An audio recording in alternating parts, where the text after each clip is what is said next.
ডিম খেতে ভালোবাসে না এরম বাঙালি বোধহয় কোটিকে গুটি। তার উপর সেই ডিম দিয়ে যদি হয়ে যায় চটজলদি সুস্বাদু একটা রান্না, তাহলে তো কোনো কথাই নেই। নমস্কার, আমি সুদতী। আমার চ্যানেল সেই চিজে আপনাদের সকলকে স্বাগত জানাই।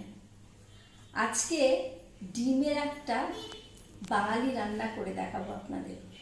আমি এই রান্নাটার নাম দিয়েছি ভাপা ডিমের মালাই কারি। একটু অন্যরকম লাগছে কি শুনতে? রান্নাটা কিন্তু সহজ। আসুন দেখে নি কিভাবে করছি এই রান্নাটা।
কি কেমন লাগলো ডিম ভাপার মালাইকারি?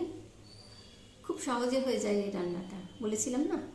আপনারাও বাড়িতে কিন্তু অবশ্যই এই রান্নাটা করবেন আর আমাকে কমেন্ট করে জানাবেন কেমন লাগলো। আমার এই ভিডিওটা যদি ভালো লেগে থাকে তাহলে please like and share and subscribe to my channel. আজকের মতো আসি, সামনের সপ্তাহে আবার একটা নতুন রান্না নিয়ে চলে আসবো। নমস্কার।